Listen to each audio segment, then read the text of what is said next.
கேளுங்க. கேட்க வேணாம்னு சொல்லவே இல்லையே. நீ கேட்க வேணாம்னு சொல்லவே இல்லையே. மைக்க வாங்கிட்டு கேளுங்கன்ற அவ்வளவுதான். 31 வருஷமா உங்களோட சேர்ந்து பத்திரிகையாளனா இருக்கேன்.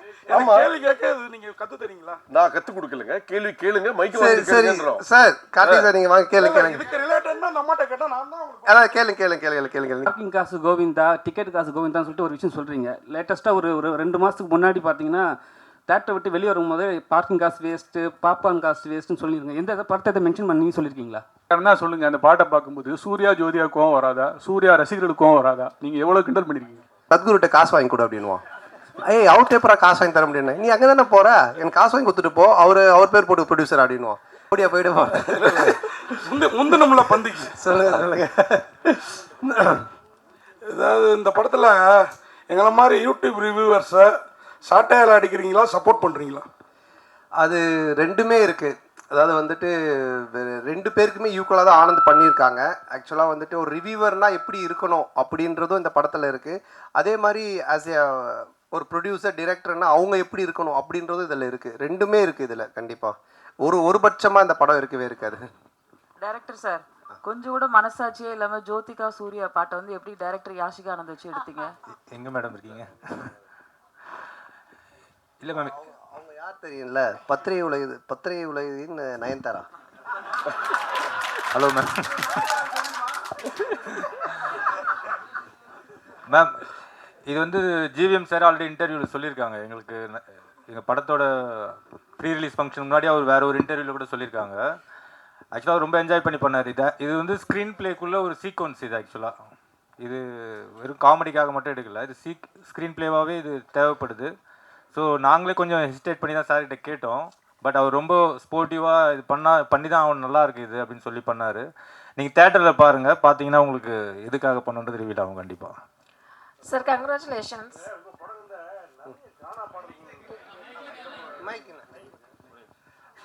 உங்கள் படங்களில் நிறைய கானா பாடல்களுக்கு முக்கியத்துவம் கொடுக்குறீங்க. அதுக்கு என்ன காரணம்? அதுக்கு இந்த ஹீரோக்களில் நீங்கள் ஹீரோவாக ஆகிட்டீங்க. அந்த மாதிரி இந்த இன்ட்ரோடக்ஷன் சாங்ஸு அந்த மாதிரிலாம் நீங்கள் இம்பார்ட்டன்ஸ் கொடுக்காம மெயினாக கானா பாடலுக்கு முக்கியத்துவம் கொடுக்குறதுக்கு என்ன காரணம்? இல்லை தம்பி டைரக்டரும் அதுக்கு ஒரு முக்கிய காரணம். இவர் வந்து ராயபுரம், ஆனால் சொந்த ஊர் திருநெல்வேலி. அதனால தான் பைல்வான் ரங்கநாதன் நடிக்க வச்சிருக்கான் படத்தில், அவங்க ஊருக்காரங்க அப்படின்னு சொல்லிட்டு. ஸோ அது மாதிரி அவங்க ராயபுரம். ஸோ இதுக்கு முன்னாடி நான் பண்ண கானா படம் பார்த்தீங்கன்னா ஜான்சன், அவன் வந்துட்டு வியாசார்பாடி. ஸோ இவங்க எல்லாருமே இன்புட்ஸ் கொடுக்கறதா. என்னோட இன்புட்ஸ்னு கிடையாது. ஸோ அவங்க என்ன சொல்கிறாங்களோ அதை நம்ம கேட்டு பண்ணுறது தானே. இந்த பாரிஸ் அதுதான் அதிலோட ஃபுல்லாக கானா படம். ஆமாம், அந்த டைரக்டர் வந்துட்டு வியாசார்பாடி. ஸோ இவர் ராயபுரம். இன்னும் நான் வந்துட்டு இது மின்ட்டு தாண்டவே இல்லை. சந்தானம் சார் ஒரு நிமிஷம். மணி சார், எப்போதுமே எல்லாருமே நிறைய வசூல் வரணும், திருப்பதியில போய் வந்து நம்ம வந்து சாமி கும்பிடணும் அப்படிம்பாங்க. இந்த படத்தில் நீங்கள் திருப்பதி கோவிந்தாவை கிண்டல் பண்ணியிருக்கீங்கன்னு சேலத்தில் வந்து நிறைய வக்கீல்கள் வந்து புகார் கொடுத்துருக்காங்க. அந்த கோவிந்தா பாட்டு வந்து உண்மையிலே கடவுளை கிண்டல் பண்ணியிருக்குதா? அவங்களுக்கு என்ன பதில்? அதானே. இல்லை, அது வந்து கிண்டல் கிடையாது. அதாவது நிறைய பேர் நிறைய விஷயங்கள் சொல்லுவாங்க, ஓகேங்களா. இப்போ பார்க்குறவங்க எல்லாரும் அவங்களோட சஜஷன் சொல்லுவாங்க, இது சரியில்லை, அது மாற்றணும், இது பண்ணணுன்ட்டு. பட் அது எல்லாத்தையும் நம்ம எடுத்துக்க முடியாது, அப்படி வாழவும் முடியாது. கோர்ட் என்ன சொல்லுது, அப்புறம் சென்சார் சர்டிஃபிகேட், அவங்க சில ரூல்ஸ் அண்ட் ரெகுலேஷன்ஸ் வச்சுருக்காங்க. அவங்க சொல்கிறது மட்டும்தான் தமிழ் சினிமாவில் பண்ண முடியும். ஒரு கோர்ட்டு சொல்கிறதா நம்ம செய்ய முடியும். போகிறவங்க வரவங்க சொல்கிறதெல்லாம் நம்ம கேட்டு எதுவும் செய்ய முடியாது. ஆமாம், சென்சாரில் வந்து அவங்க பார்த்துட்டு என்ன கரெக்ஷனாக சொல்லியிருக்காங்க, அதையும் நாங்கள் பண்ணியிருக்கோம். ஸோ அதனால் கரெக்டான ஒரு விஷயம்னா அது ஒன்று சட்டம் கோர்ட், இல்லைன்னா சினிமாவுக்கு சென்சார். இதை தவிர ஒரு போகிறவங்க வரவங்கலாம் சொல்கிறாங்க, நம்ம என்ன பண்ண முடியும்? அது அவங்களுடைய கருத்து. சந்தானம். ஆமாம், அதில் நீங்கள் இப்போ பார்த்தீங்க அந்த பாட்டில் வந்துட்டு அந்த பாட்டு வரும், நடுவில் இவனோட கேரக்டரை பற்றி வரும். ஆனால் இதுக்கும் அந்த பாட்டுக்கும் சம்மந்தம் இருக்காது. இப்போ நம்ம பெருமாளை பற்றியோ இல்லை கோவிந்தாவை பற்றியோ நம்ம கிண்டலாக பண்ணி தான் சொல்லலாம். அது எனக்கு வந்து நான் வந்து திருப்பதிக்கு போய் ரிலீஸ், இப்போ இந்த ரிலீஸ் பண்ணி கூட நாங்கள் போகிறோம். நாங்கள் வந்து வருஷம் எல்லா படத்துக்குமே நான் ஆனந்தம் கீழே இருந்து மேலே நடந்தே போவோம். இப்போ இந்த தடவையும் போகிறோம். நான் பெருமாளுடைய பக்தர். எனக்கு பெருமாள் ரிலீஸ் பண்ணி நான் போய் வேண்டிப்பேன். அவருடைய பாட்டு ஃபஸ்ட்டு வரணுன்றது என்னுடைய ஒரு ஆசையாக இருந்துச்சு. அதை தான் நம்ம வச்சுருக்கோமே தவிர. ரெண்டாவது உங்களுக்கு தெரியும், நான் வந்துட்டு கடவுள் நம்பிக்கை உடையவன். இன்றைக்கி டிஷர்ட் கருப்பு போட்டுக்கிறதால கேட்குறீங்களா? ஸோ அதனால் நான் வந்து கடவுளை கிண்டல் பண்ணியோ கடவுள் இது பண்ணிலாம் இது பண்ணவே மாட்டேன். அது உங்கள் எல்லாருக்குமே தெரிஞ்ச விஷயம். அதனால் அது வந்து என்னுடைய மன திருப்திக்காக வச்சுது. அதுவும் சரியான முறையில் இருக்குது. சந்தானம் சார் சந்தானம், நீங்கள் தமிழ் படைப்பாளி, பாட்டாளி, நல்ல தமிழ் பேர் வச்சிருக்கலாமே. இதுக்கான ஆக்சுவலாக வந்துட்டு இது தில்லுக்கு துட்டு 1லேருந்து ஆரம்பித்த சீக்வல்னு இது. தில்லுக்கு துட்டு 1, தில்லுக்கு துட்டு 2, அதுக்கப்புறம் டிடி ரிட்டர்ன்ஸ். ஸோ இப்படி எல்லாமே அதில் வந்ததுனால அதனுடைய சாயல் இருந்தால் ஈஸியாக ஆடியன்ஸ் கொஞ்சம் ரீச் ஆகும் அப்படின்றதுக்காக தானே தவிர, இல்லைன்னா நீங்கள் சொன்ன மாதிரி இப்போ நம்ம நல்ல ஒரு தமிழ் பேர் இதுக்கப்புறம் வைக்கலான்னு. சந்தானம் சார், இங்கே உங்களுக்கு சொல்லுங்க. இப்போ ஒரு வாரமா வந்து எல்லையில் வந்து பதற்றம் இருக்கு, எதிர்பாராத பல நிகழ்வுகள் நடந்திருக்கு. இந்த நிகழ்வுகளால் சில படங்கள் ரிலீஸ் ஆன படங்களை வந்து நிறுத்திட்டு புஷ் டேட்ஸ் ஆல்சோ பலர் வந்து ரிலீஸ் பண்ணலான்றதை வந்து புஷ் பண்ணுறதுக்கான முயற்சி எடுத்திருக்காங்க. உங்களுக்கு அந்த மாதிரி ஏதாவது அன்சர்டனிட்டிஸ் இருந்ததா? போன வாரம் ஏதாவது மாற்றுதல் பிளான் பண்ணியிருந்தீங்களா? என்ன? ஆமாம், நிச்சயமாக இருந்துச்சு. அது நான் ப்ரொடியூசர் ஆர்யாட்டையும் நான் வந்து டிஸ்கஸ் பண்ணோம், ஆர்யாவும் பேசிகிட்டு இருந்தாங்க. ஆனால் அதுக்கப்புறம் அது நல்ல முறையில் கடவுள் அருளால் சுமூகமாக அது இப்போ முடிஞ்சு, ட்ரம்ப் அந்த ஒரு ட்வீட் பண்ணதுக்கப்புறமா அவர் சொன்னதுக்கப்புறமா இப்போது சால்வ் ஆனதுனால சரி ஓகே அகைன் நம்ம வந்துட்டு ப்ரொசீட் பண்ணலாம் அப்படின்ற ஸ்டெப் தான் எடுத்திருக்கோம். மேபி பதட்டமாக இருக்குது, இன்னும் மோசமாக போயிட்டுருக்குன்னா நிச்சயமாக நாங்களும் அதை எல்லாமே இது எல்லாத்தையுமே ஸ்டாப் பண்ணலான்னு அவர்கிட்டே சொன்னோம். நிக்கில் முருகன்கிட்டே நாங்கள் என்ன சொன்னோம்னா, இல்லை சார் நம்ம ப்ரெஸ் இதெல்லாம் ஸ்டாப் பண்ணிடலாமா இன்னும். அப்புறம் மார்னிங் அந்த ஒரு நியூஸ் பார்த்துட்டு தான் அதுக்கப்புறம் சரி நம்ம ப்ரொசீட் பண்ணலான்னு பண்ணோம். சார் ஒரு நிமிஷம் கார்த்தி ஒரு நிமிஷம். அவங்க கேட்டுட்டு இருக்காங்க, அது பதில் சொல்லி முடியட்டும், அப்புறம் நீங்க கேளுங்க. மைக் வாங்கிட்டு கேளுங்க, கொஞ்சம் வெயிட் பண்ணுங்க கார்த்தி. இல்ல அவங்க கேட்டுட்டு இருக்காங்க. இல்ல ஒரு நிமிஷம், அவங்க மைக்ல கேளுங்க. உங்களை கேட்க வேணாம்னு சொல்ல, ஒரு நிமிஷம் பால, கேட்க வேணாம்னு சொல்லல. அவங்க வந்து வீடியோ ரெக்கார்ட் பண்ணுன்றாங்க, அதுக்கு தான் மைக் ஒருத்தர் கொடுத்தது. பந்திக்கு முந்திக்கணும்னு நீங்க தான் ஃபர்ஸ்ட் மைக் வாங்குனீங்க. இப்போ மைக் அவங்க கேட்க போறாங்க, அவங்க கேட்டு முடிச்சோன்னு கேட்க போறாங்க. உங்களுக்கு ஒரு நிமிஷம், அப்ப மைக் கேளுங்க, மைக் வாங்கிட்டு கேளுங்க. அப்ப மைக் வாங்கிட்டு கேளுங்க. நீங்க என்ன கேளுங்க, அவங்களுக்கு கேட்க கூடாது, என்ன கேட்கணும். நீங்க என்ன கேளுங்க, மைக் என்ன கேளுங்க, நான் கொடுக்குறேன் உங்களுக்கு. கேளுங்க. இல்ல கேளுங்க, கேட்க வேணாம்னு சொல்லவே இல்லையே. மைக்க வாங்கிட்டு கேளுங்கன்ற, அவ்வளவுதான். 31 வருஷமா உங்களோட சேர்ந்து பத்திரிகையாளனா இருக்கேன். கேள்வி கேட்க நீங்க கத்து தரீங்களா? நான் கத்து கொடுக்கலங்க, கேள்வி கேளுங்க, மைக்க சரி வாங்கிட்டு சரி கேளுங்கன்றோம். சார், கார்த்தி சார் நீங்கள் வாங்க கேளுங்க. இதுக்கு ரிலேட்டட்னா நம்மட்ட கேட்டா நான் தான் அதான் கேளுங்க விடுங்க சொல்லுங்க. அந்த மிலிட்டரி வீரர்களுக்கு நன்றி தெரிவிக்கிற விதமா தான் 2 பேரும் மிலிட்டரி கெட்டப்ல வந்திருக்கீங்களா? ஓ, அவர் எவ்வளவு காமெடியா ஜாலியா கேட்கறாரு. சொல்லவே இல்லையே. இல்ல ஆக்சுவலா வந்து அவர் அந்த படம் அந்த மாதிரி அது என்னன்னு தெரியல எனக்கு, அவர் வச்சிட்டு இருக்காரு. நான் இந்த படத்தோட கண்டினியூஷனுக்காக இந்த மாதிரி கட் பண்ணியிருக்கேன். சார் கேமியோ ரோல் யாரும் பண்றீங்களா? இல்ல இப்போதைக்கு அந்த ஐடியா இல்ல, அப்படியே இருந்தாலும் இப்போ சொல்ல மாட்டோம் இல்லைங்களா? இல்ல இந்த படத்துல யாரும் இருக்காங்களா? இந்த படத்துல அதான் அது இப்போ சொல்ல முடியாது அப்படியே இருந்தாலும், ஏன்னா படத்துல ஒரு சர்ப்ரைஸ் எலிமெண்ட் தானே அது இருக்கும். ஆனா அப்படின்னு எதுவும் இல்ல, அப்படி இருந்தாலும் சொல்ல மாட்டோம். டைரக்டர் சார், இன்னொரு மைக் கொடுமா. போஸ்டர்ல ஹீரோயினையும் கஸ்தூரி மேடத்தையும் காணாம, என்ன காரணம்? இன்னைக்கு இது நிறைய போஸ்டர் டிசைன்ஸ் பண்ணோம் சார். ஸோ இதில் இன்னைக்கு 15th வந்துடும் சார் கஸ்தூரி மேடம் போஸ்டர். அவரு பிரச்சனை அவருக்கு. டைரக்டர் அண்ட் சந்தானம் சார், இந்த படத்தில் வந்து பார்த்தீங்கன்னா போகிற போக்கில் நெல்சன் சாரியும் கலாச்சிட்டாரு, அப்படியே காக்கா அந்த இதையும் சீனியும் எடுத்திருக்கீங்க. ஸோ இது ரெண்டுமே ஒத்துக்கிட்டாங்களா? அதே போல் இந்த படம் முடிஞ்ச உடனே சந்தானம் சார் இந்த படத்துக்கு ரிவ்யூ பண்ணுவாரா? கண்டிப்பாக அவரே படத்தில் ரிவ்யூ தானே. இது யாரையும் கலாச்சி பண்ணல, இது ஒரு ஃபேண்டசி வேர்ல்டுக்குள்ளே ஒரு கிங்ஸ்லியாகவே இருக்கார். ஸோ அதை சொல்கிறதுக்கு ஒரே ஒரு பாயிண்ட் அவர் டைரக்டர் நெல்சன் தான். ஸோ அதனால தான் அதை மாதிரி ஒரு டைலாக் பண்ணோம். இல்லை அதுலேயே சொல்லியிருப்பாரு, டேய் நீ நெல்சன் படத்தை ப்ராடக்டரா, நெல்சன் ஒரே மாதிரி கொண்டு போவாரா, நீ ஏன்டா மாத்துற அப்படின்ற மாதிரி ஒரு இதை போட்டிருப்பாரு. அதனால தான் கேட்டோம். நெல்சன் எதுவும் இது அப்ஜெக்ஷன் தெரிவிக்கலையா? இல்லை இப்போ என்னென்னா ஒரு டேரக்டருக்குன்னு ஒரு ஸ்டைல் இருக்குது, ஓகேங்களா? இப்போ வந்துட்டு இவர் படம்னா இந்த மாதிரி இருக்கும் அப்படின்ட்டு. ஸோ ஆனந்த் படம் அப்படின்னாலே நிறைய கொஞ்சம் கிண்டல், அந்த ஒரு சட்டையர் அந்த ஸ்பூஃப் இருக்கும். சில படத்தோடைய ரெஃபரன்ஸை வச்சு அவர் கிண்டல் அடிப்பார். அப்புறம் சில பேரோட கேரக்டர்ஸ் வச்சு பண்ணுவார். ஆனால் அது எல்லாமே ஒரு ஃப்ரெண்ட்ஷிப்பில் எல்லோரும் தெரிஞ்சவங்க, அவங்கக்கிட்ட எந்த ஒரு பாதிப்பும் வராதுன்னு தெரிகிறது மட்டும்தான் பண்ணுவோம். இல்லைன்னா அது பண்ணுறது கிடையாது சார். இப்போ நாங்கள் ஜாலியாக பேசிப்போம், ஆனால் இவர்கிட்ட பேசினா அது செட் ஆகாதுன்னா அதை நாங்கள் அவங்கள தொட மாட்டோம் சார். இப்போ நீங்கள் பார்க்கிங் காசு கோவிந்தா, டிக்கெட் காசு கோவிந்தான்னு சொல்லிட்டு ஒரு விஷயம் சொல்கிறீங்க. லேட்டஸ்ட்டாக ஒரு 2 மாதத்துக்கு முன்னாடி பார்த்தீங்கன்னா தேட்டரை விட்டு வெளியே வரும்போது பார்க்கிங் காசு வேஸ்ட்டு, பாப்கார்ன் காசு வேஸ்ட்டுன்னு சொல்லியிருங்க. எந்த படத்தை மென்ஷன் பண்ணி சொல்லியிருக்கீங்களா? இல்லை எந்த படத்தையும் மென்ஷன் பண்ணல. ஆடியன்ஸு மக்கள் டெய்லி என்ன பேசுகிறாங்க, டே டு டே அவங்க என்ன கரண்ட் சுச்சுவேஷனில் இருக்காங்கன்றதை பார்த்துட்டு அதை எடுத்து நம்ம படத்தில் வைக்கிறோம். எப்பவுமே படம் அதுதானே, என்ன நடக்குதோ அதை நம்ம எடுத்து அது சினிமாவாக காட்டும்போது நல்ல ரீச் கிடைக்கும். ஆர்யா ப்ரொடியூசர் நல்ல சம்பளம் கரெக்டாக கொடுத்துட்டாரா? ஆர்யா கிட்ட கேட்குறீங்களா?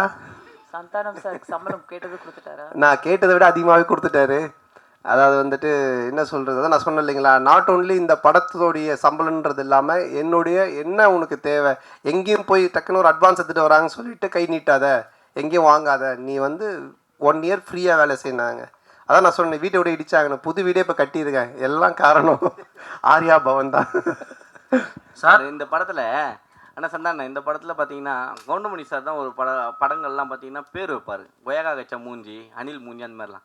ஸோ நீங்கள் வந்து நிறைய பேருக்கு இப்போ இந்த படத்துலேயே பார்த்தீங்கன்னா கெளுத்தி, கெண்டை, குறவை மீன் அந்த மாதிரிலாம் வச்சுருக்கீங்க. ஸோ இது எப்படி உங்களுக்கு மாட்டுதா ஜிலேபி மூஞ்சிலாம் வந்து? இல்லையே, நான் இதில் யாருக்கும் பேர் வைக்கலையே. பாட்டு எழுதும்போது அந்த கெளுத்தி என்ன அது பண்ணுது? அவருடைய பேரே கெளுத்தி தான். ஒரிஜினல் நேமே கெளுத்தி. ஒரிஜினல் பேரே கெளுத்தி தான். எனக்கு கெளுத்தி இல்லை, நாங்கள் வைக்கல, அவங்க ஒரிஜினல் பேரே அதுதான். சார் உங்களுக்கு சூர்யா ஜோதிகா பாட்டு எடுக்கும்போது கௌதம் மேனன் வந்து என்ன சொன்னாருன்னா, அவர் படத்தையே ரீக்ரியேட் பண்ணியிருக்காரு. அதுவும் நீங்க தான் சொல்லணும், கிண்டல் பண்ணி நீங்க ரொம்ப எடுத்துருக்க மாதிரி எடுத்துருக்கு. அது யாஷிகா ஆனந்த் கூட ஸ்லோ மோஷன்ல கூட விட்டு அவர் ஒத்துக்கிட்டாரா இப்படி? இல்லைண்ணா, இப்போ அதான் நான் சொல்கிறேன், இப்போ நீங்கள் பார்க்குறது ஒரு ட்ரெய்லர் இந்த டீசர்லாம் என்னென்னா உங்களுக்கு படத்தை பார்க்கக்கூடிய ஒரு ஆர்வத்தை தூண்டுறதுக்காக நாங்கள் துண்டாக கட் பண்ணி வைப்போம். அவருடைய முன் கதை என்ன பின் கதை எதுவுமே தெரியாது. அப்போ அதை பார்க்கும்போது உங்களுக்கு ஒரு ஒரு என்ன சொல்கிறது, இது என்னவா இருக்கும், இது என்ன அப்படின்னு ஒரு கொஸ்டின் கேட்கலாம். அந்த ஒரு வைரலுக்காக தான் அதை பண்ணுறோம். பட் படமாக நீங்கள் பார்த்துட்டானுங்க அது ரொம்ப கிளியர் பிக்சரில் கரெக்டாக வரும். 1000 தான் சொல்லுங்கள், அந்த பாட்டை பார்க்கும்போது சூர்யா ஜோதியாவுக்கும் வராதா, சூர்யா ரசிகர்களுக்கும் வராதா? நீங்கள் எவ்வளோ கிண்டல் பண்ணியிருக்கீங்க? இல்லை, இது கிண்டலாகவே வராதுண்ணா. இப்போ என்னென்னா அவரு அந்த படத்தோடைய இயக்குனர், அவரு அதை பண்ணுறாரு, அது ஏன் பண்ணுறாரு, அதுக்கு ஒரு காரணம் இருக்குது. அந்த காரணத்தை சொல்லும்போது கண்டிப்பாக தப்பாக இருக்காது. நிறைய படத்தில் நிறைய ரெஃபரன்ஸ் வைக்கிறாங்க, அது கரெக்டாக அந்த கதையோட ஒத்து வந்தால் ஓகே. திடீர்னு துண்டா சும்மா வெறுப்பேற்றதாக வச்சோன்னா தப்பாக இருக்கும். அண்ணா உங்களுக்கு வந்து ஆர்யாவை ரொம்ப பிடிக்கும், இப்போ ப்ரொடியூசராக நல்லா பிடிச்சிருக்கா, நண்பராக பிடிச்சிருக்கா? ஆர்யாவையா? இல்லை, ரெண்டுமே தான். ஏன்னா நண்பனாக இருந்ததுனால தான் அந்த ப்ரொடியூசராக மாதிரி. 2 பேருமே வந்துட்டு என்ன சொல்கிறது, ப்ரொடியூசராக இருக்கும்போது சில நேரத்தில் சண்டை வரும், நண்பனாக இருக்கும்போது சண்டை வராது, அடிக்கடி கோச்சுப்பான். அது மாதிரி வந்துட்டு இது நான் சொன்ன இது மாதிரி பண்ணவே இல்லை, இது பாரு இப்படி ஆயிடுச்சுன்னு. ஃபஸ்ட் டே ஷூட்டிங்கே கால் பண்ணி நான் வந்து உனக்கு காமெடி சூப்பர் ஸ்டார் நான் சும்மா தான் பேர் வச்சேன், நீ நிஜமாலே பண்ணிகிட்டு இருக்க அப்படின்னா. ஏன் என்னென்ன வேட்டையின் ஷூட்டிங்கில் எவ்வளோ செலவு தெரியுமா அப்படின்னா, தெரியாத மச்சான் இவ்வளோ செலவு அப்படின்னா. நம்ம ஷூட்டிங்கில் எவ்வளோ செலவு தெரியுமா, எவ்வளோன்னா அதே செலவு, அதே 200 பேர், அதே இது. நான் உனக்கு காமெடி சூப்பர் ஸ்டார் பேர் வச்சா சூப்பர் ஸ்டாருக்கு இவ்வளோ நீ செலவு பண்ணுவியா அப்படின்னு சொல்லி கோச்சிக்கிட்டான். அப்புறம் நான் சொன்னேன், இல்லை மச்சா இது மாதிரி இதெல்லாம் தேவைப்படுது அப்படின்னு. ஸோ அதுக்கப்புறமா ரொம்ப சண்டே ஆகிடுச்சேன். டக்குன்னு என்ன பண்ணுவேன்னா, ஒரு 2 நாள் ஈஷாக்கு போயிடுவேன். உடனே ஃபோன் அடிப்பான், அங்கே அடிச்சிட்டு இல்லை சத்குருட்ட காசு வாங்கி கொடு அப்படின்வான். அவர்கிட்ட எப்போ காசு வாங்கி தர முடியும், நீ அங்கே தானே போகிற, எனக்கு காசு வாங்கி கொடுத்துட்டு போ, அவர் பேர் போட்டு ப்ரொடியூசர் அப்படின்வான். சரி மச்சா வந்து. ஸோ ப்ரொடியூசர் அது மாதிரி இடி சண்டை வரும், நண்பனாக இருக்கும்போது எதுவுமே இருக்காது, ஃபுல்லாக ஜாலியாக தான். ஆமாம், கொஞ்சம் அடிக்கடி நடக்கும். சார் போன மேடையில் அவங்கள கடவுளாக பார்த்து காலில் விழுந்தாரு கூல் சுரேஷ். இந்த படத்தில் இருக்கிறாரா? காணும். இல்லை, இந்த படத்தில் இல்லை. கடவுளை கொஞ்சம் அவருக்கு தரிசனத்தை கொஞ்சம் தள்ளி வச்சிருக்கோம். சார் இங்கே சொல்லுங்க. ஒரு பாட்டில் வந்து பார்த்தீங்கன்னா படம் போட்டு 1 மணி நேரம் கழிச்சு வர்றாங்க, ஓசி டிக்கெட்டில் வராங்கன்னு சொல்கிறீங்க, அது யாரை சொல்கிறீங்க? இல்லை, இப்போது நிறைய பேர் வந்துட்டு பார்த்தீங்கன்னா பப்ளிக்கில் வந்துட்டு இஷ்யூ பண்ணுறாங்க, ஏதோ ஒரு டிக்கெட்ஸ் கொடுக்குறாங்க, இல்லை ஃபேன் ஷோ போடுறாங்களா, ஏதோ ஒன்று பண்ணுறாங்கன்னு வச்சுக்கலாம். அதில் கும்பலில் சில பேர் வராங்க, வந்துட்டு அவங்கெல்லாம் சில விஷயங்கள்லாம் பேசுகிறாங்க, அது வந்துட்டு நாளைக்கு பார்த்தீங்கன்னா வைரல் ஆகுது. அது நிறைய என்ன சொல்கிறது ரிவ்யூஸ் ஷோஸில் நீங்கள் பார்த்தீங்கன்னா இருக்கும். ஸோ இப்போ இதை வந்துட்டு வைரலாக நிறைய பேர் பேசுகிறாங்க, கமெண்ட்ஸில் சொல்கிறாங்க, இவன் ஓசி டிக்கெட்டில் வந்தவன்பா, இவன் பார் லேட் அண்ட் டாச், இதெல்லாம் வந்து கமெண்ட்ஸில் வர்றது. அது எல்லாத்தையும் எடுத்து தான் அந்த லிரிக்கெல்லாம் கெளுத்தி எழுதுனது. ஸோ எழுதும்போது எனக்கு நல்லா இருந்துச்சு, நாங்கள் கேட்டோம், இதெல்லாம் லைவில் இருக்குன்னா சரி ஓகே பண்ணிட்டோம். ஏன்னா நீங்கள் இந்த படத்தில் எப்படி ஓசி டிக்கெட் வாங்கி படம் பார்க்குறீங்களா, இல்லை தேட்டரில் போய் வாங்கி படம் பார்க்குறீங்களா? நான் கொஞ்சம் ஓசி டிக்கெட் தான், ஏன்னா ரிவ்யூ பண்ணுறோம் இல்லைங்களா, அப்போ ரிவ்யூ பண்ணும்போது எங்களுக்கு ஒரு ஷோ போடுவாங்க, அப்போ போவேன், அதனால தான் என்ன வச்சு அதை கலாச்சி பண்ணியிருக்காங்க. ஆனால் சந்தானே இந்த வருஷம் பார்த்தீங்கன்னா உங்களுக்கு அதிகமாக உங்கள் நட்பு சைடில் வந்து இழப்புகள், 2 இழப்புகள், சேஷன்னு இன்னொன்று ஆண்டனி. ஸோ இந்த படத்தில் சேஷு இருந்தால் எப்படி இருந்திருக்கும்? ஏன்னா இப்போ இல்லை. ஸோ ஒருவேளை சேஷுக்கான ஏதாவது சீக்வன்ஸ் ஏதாவது வச்சுருந்தீங்களா? அது இல்லாமல் டிடின்ற இதுக்கு வழக்கம் போயிட்டுருக்கு. இல்லை இருக்குது, அதாவது வந்து எங்கள் டீம் எல்லாருக்குமே தான் நாங்கள் எழுதுவோம், அதில் இருந்துச்சு. ஆனால் பட்டு காலத்தின் இது அவர் இல்லை. பட் எல்லாருக்குமே எங்கள் டீமில் எல்லாருமே வச்சு தான் எழுதுவோம். அந்த இப்போது கம்ஃபர்ட் ஜோனுன்னு ஒரு சில ஹீரோஸ் இருக்காங்க, அதே டேரக்டர் அதே டீமோட. இந்த ஹீரோஸ்க்கு வந்துன்னா உங்களோட டீம் பண்ணால் கரெக்டாக இருக்கும்.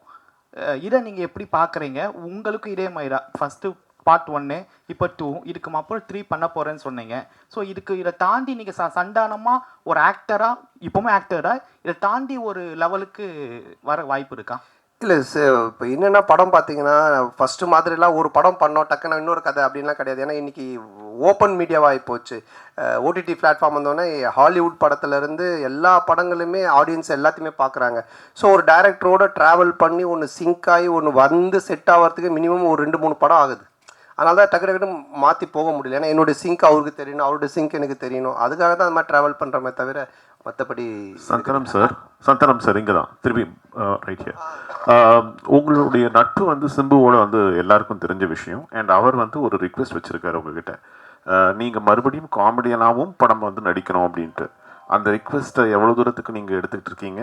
இனிமேல் சந்தானம் காமெடியானவும் அடிக்கடி படத்தில் பார்க்க முடியுமா? ஏன்னா உங்களுக்குன்னு ஒரு ஃபேன் பேஸ் இருக்குது. அந்த ஃபேன் பேஸ் நீங்கள் மறுபடியும் காமெடியன் ரோல்ஸும் பண்ணணும்னு எதிர்பார்க்குறாங்க.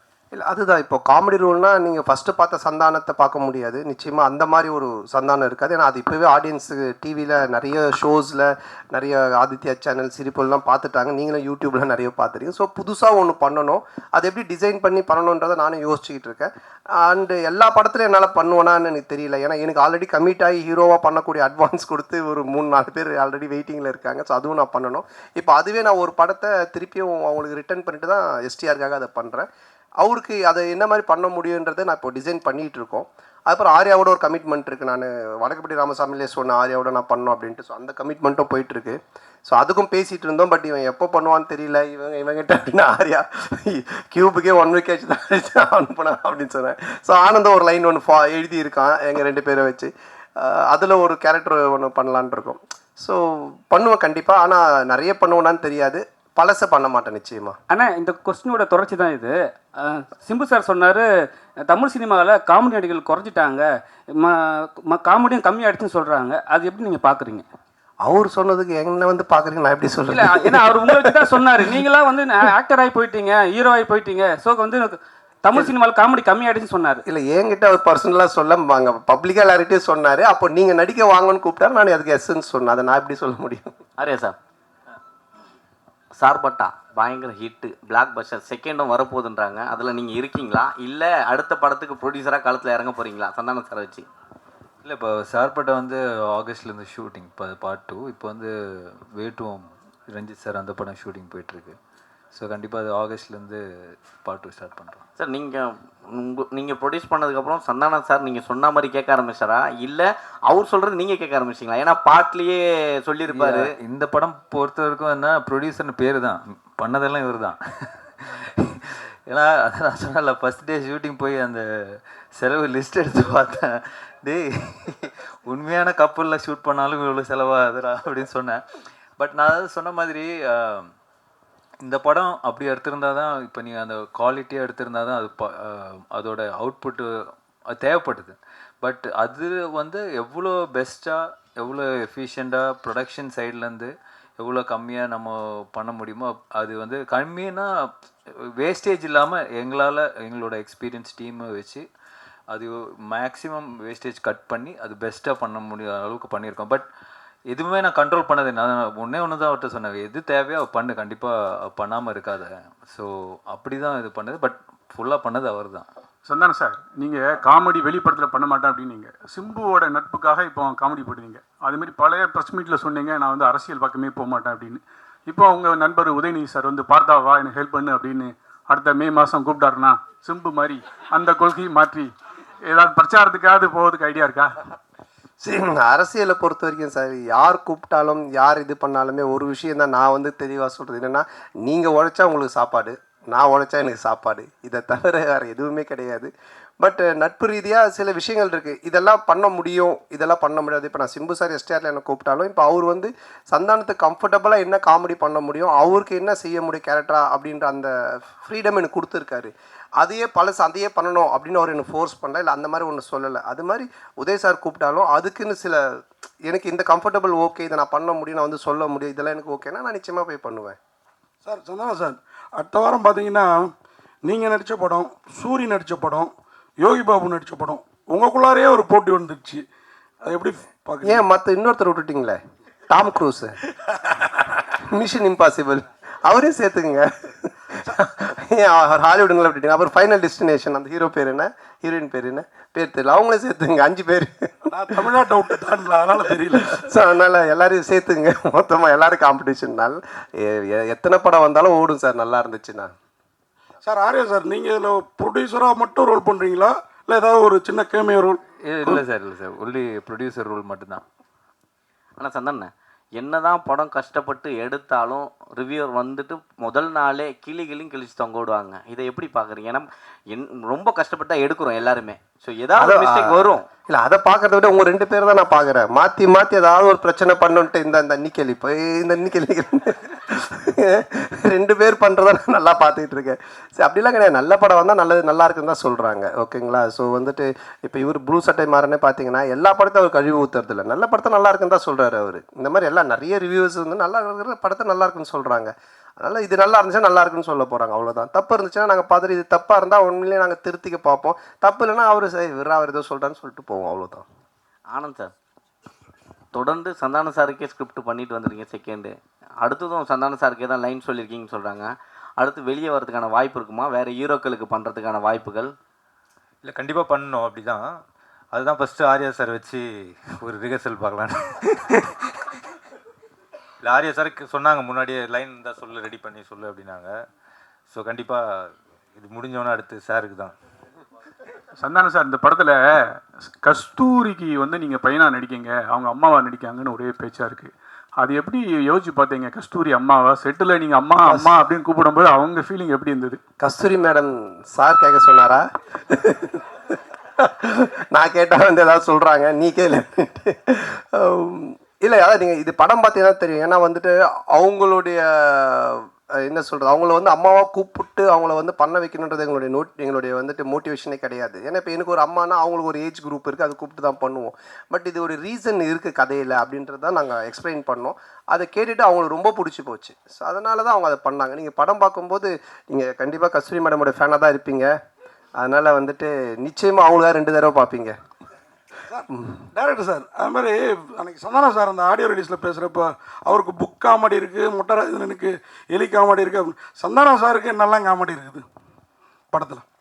சந்தானம் சார் தான் இந்த காமெடியோட ஃப்ளோவே டேக் ஓவர் பண்ணுறவர். டோட்டலாக உங்களுக்கு ஓப்பனிங் படம் ஆரம்பித்ததுலேருந்து இந்த படத்தில் தான் சொன்னேன், ஓஜி சாண்டா ரிட்டர்ன்ஸ்ன்ற மாதிரி. ஏன்னா ஓவரால் இந்த படத்தையே கேரி ஓவர் பண்ணுறது சந்தானம் சார் தான். அவரோட ஸ்க்ரீன் ப்ரெசன்ஸ்லேருந்து அவரோட லுக்கு, அவரோட பாடி லாங்குவேஜ் ரொம்ப ஃப்ரெஷ்ஷாக இருக்கும். உங்களுக்கு பார்க்கும் போது ஆடியன்ஸ்க்கும் சரி, எனக்கு அதான் எப்பயுமே சொல்லுவேன், எனக்கு ரொம்ப பிடிச்சது பார்த்தா காட்டுப்பூச்சி அந்த மாதிரி கேரக்டர்ஸ் பண்ணணுன்னு. ஸோ அதை பிரேக் பண்ணுவோம் இந்த கிசா 47. கண்டிப்பாக என்ஜாய் பண்ணுவீங்க சார். சந்தானம் சார், இந்த டிடி பிரச்சனை உங்களை விட்டு போகவே மாட்டுது.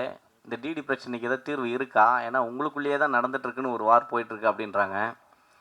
இல்லை, அது வந்துட்டு என்ன சொல்கிறது, ஒரு படம் ரிலீஸ் ஆகும்போது இப்போ பல பிரச்சனைகள் வரும். இப்போ அண்ணன் கேட்டாங்க தெரியல, சாங்கை பற்றி, டிடியை பற்றி வரும், அதை பற்றி வரும், போஸ்டரை பற்றி வரும். இது வந்து யூஸ்வலாக சினிமா நம்ம பண்ணும்போது எல்லாமே வரும். பட் ஒன்று தான், எதுவுமே சட்ட ரீதியாக கோர்ட் மூலமாக ஒரு விஷயம் ஆனால் மட்டும்தான் அது பிரச்சனை. இல்லைனா மற்றெல்லாம் சும்மா வாய் பேச்சு. இப்போ நீங்கள் கூட 10 வார்த்தை கேட்கலாம். ஏன்னா நீங்களும் பிளாக் டிஷர்ட், நானும் பிளாக் டிஷர்ட், எது என்ன மாதிரி போட்டுருங்க கூட கேட்கலாம். பார்த்தீங்களா, கைட்டிட்டு வெறும் உடம்போட எப்போ முடியும் நீங்கள் வீட்டுக்கு? ஸோ அந்த மாதிரி தான் அது. சட்ட ரீதியாக என்னவோ அதுக்கு பதில் தான் ஆன்சர் சொல்ல முடியும். வேறு ஏதாவது கொஸ்டின்? அனைவருக்கும் நன்றி, வணக்கம். நன்றி, ரொம்ப நன்றி. படத்தை வந்து பாருங்கள், தொடர்ந்து சப்போர்ட் பண்ணியிருக்கீங்க. இந்த படத்தையும் கொஞ்சம் சப்போர்ட் ஆஃப் பண்ணிட்டீங்களா இருக்கா? இதெல்லாம் கொஞ்சம் படத்தை சப்போர்ட் பண்ணுங்கள். நன்றி, தேங்க்யூ.